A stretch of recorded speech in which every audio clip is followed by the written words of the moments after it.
Good morning. To be a better you have got to realize, what do you live for? Whom do you live for? Are you the master of your choices, or are you the slave of your choices? Are you free from all the fears that afflict you, or do you shudder in fear and terror at every turning of the life? Sometimes I'm amazed. I'm amazed when I hear people saying strange things. The parents always say they live for their children. The starry-eyed young boys and the girls say that they love each other and want to make a good life together, and then they want to live for themselves. And this process continues.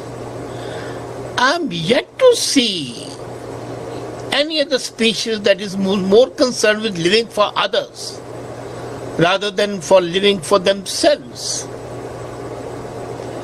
It is only the human parents who do not let their progeny spread their wings and fly away free from any burden of economy or burden of guilt.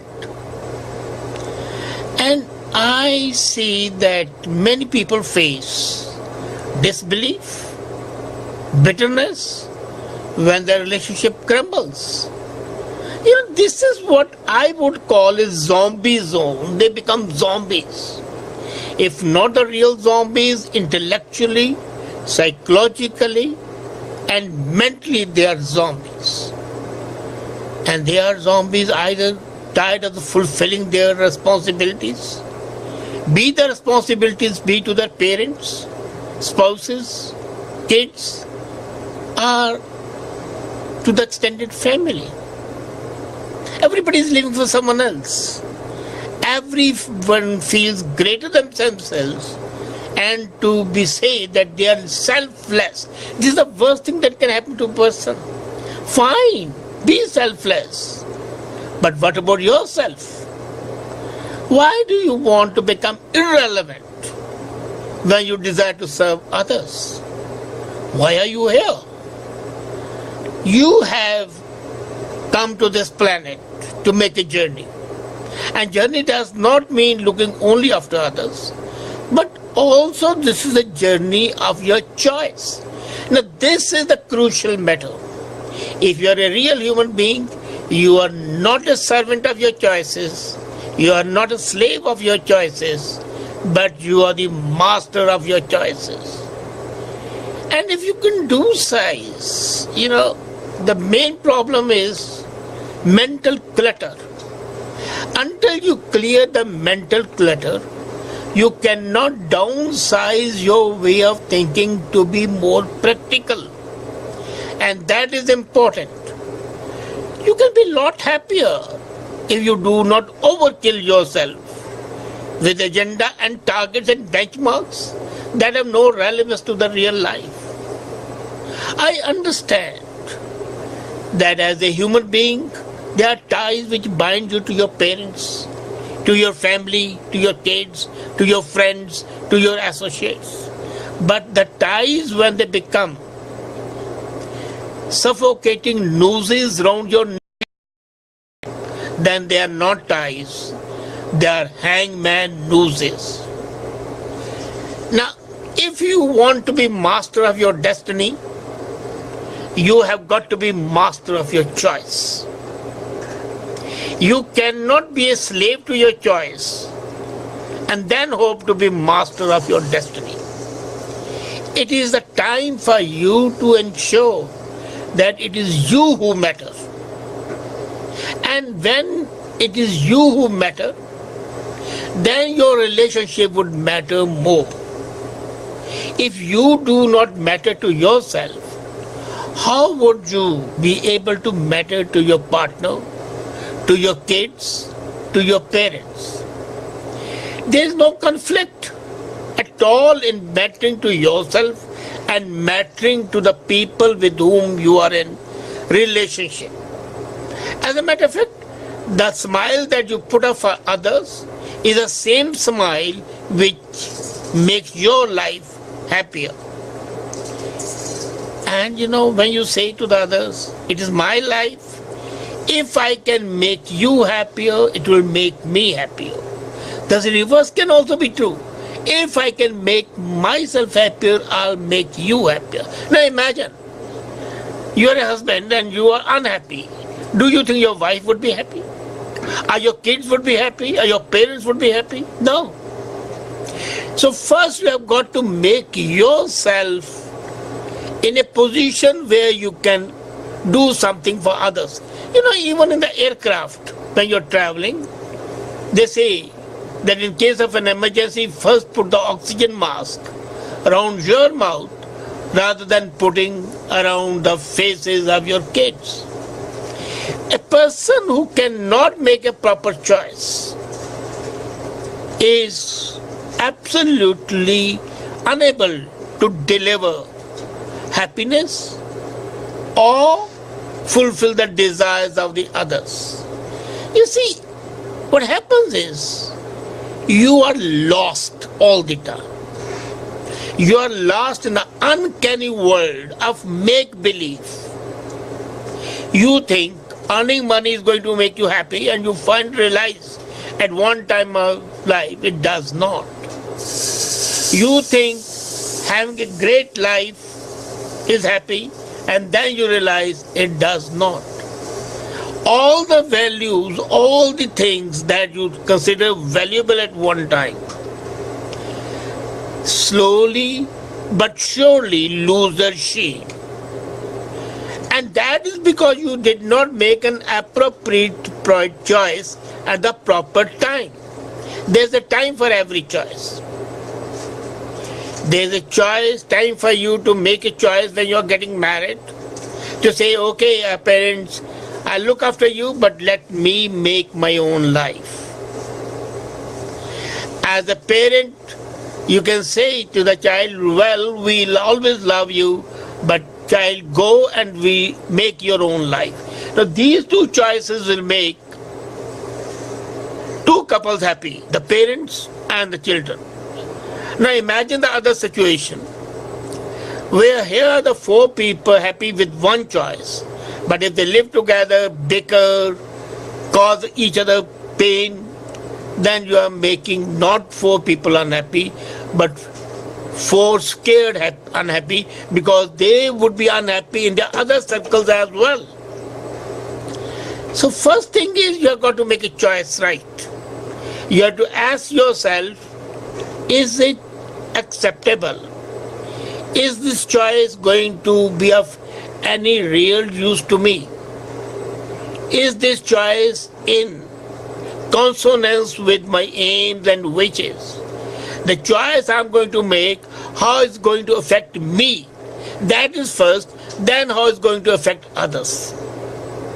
If it affects you adversely, but affects others positively, you can be sure it's going to affect them also adversely in the long run. So these choices, or any choice that you make, is crucial. So that's why the first question you should ask yourself is, at the time of making any choice, is the choice more important or am I more important? Do I carry out what the choices are offered to me, or do I have a right to make a decision? Are you a slave to your desires, or slave to your choices? Are you the master of your life and you make the choices? Options are always there. The only issue is that you never make a proper option. Once you can make a proper choice, you will find that there's a joy of living.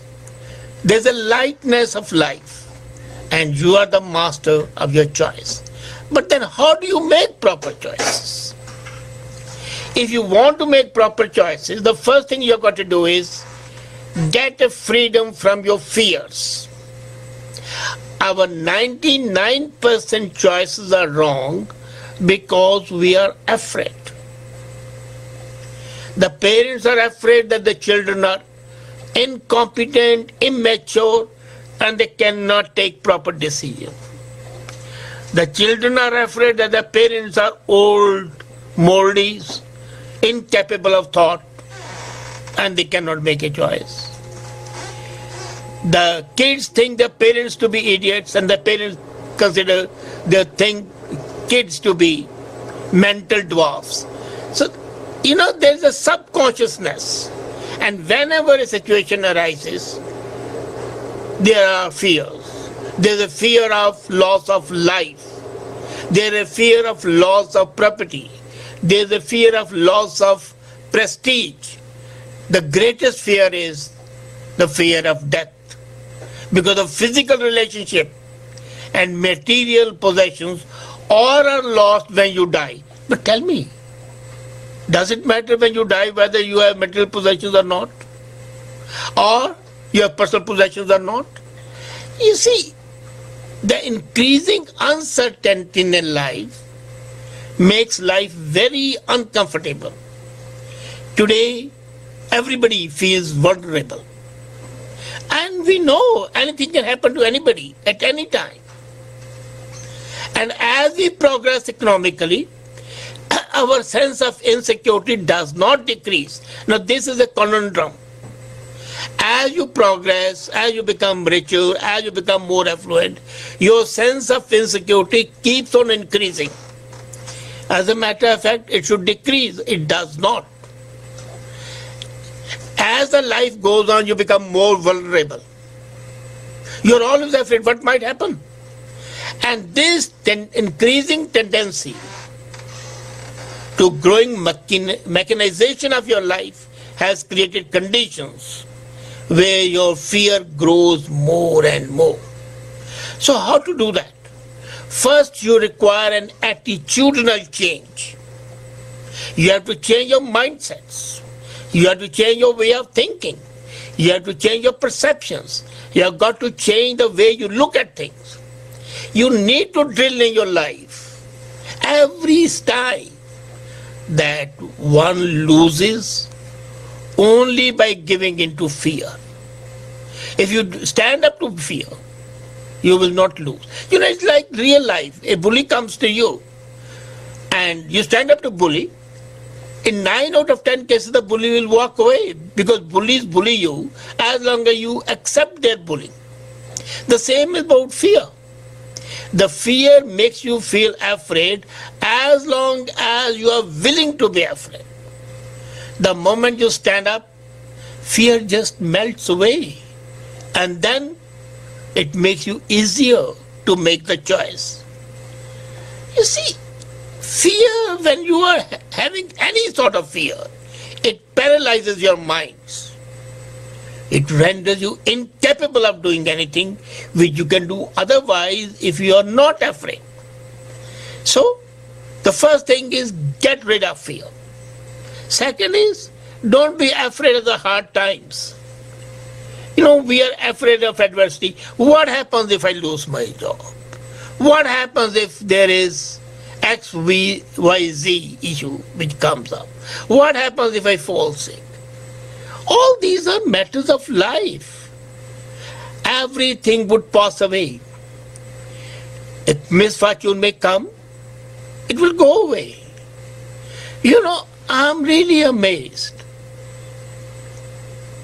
when I see people who don't care what happens. There was robbery in our house. We lost quite a lot of money. And my wife says, okay, it doesn't matter.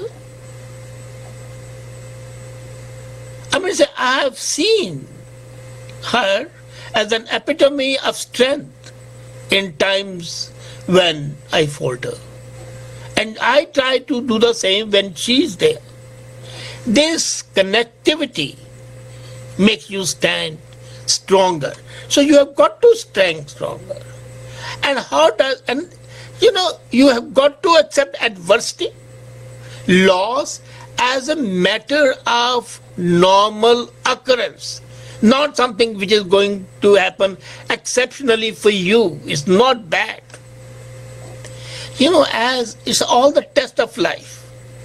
And you can pass them or you not. But whether you pass or you fail, it's going to make you stronger. Be sure about that. So accept everything that comes to you. You know, why do we fear? We fear because from wrong identification of the external self to ourselves.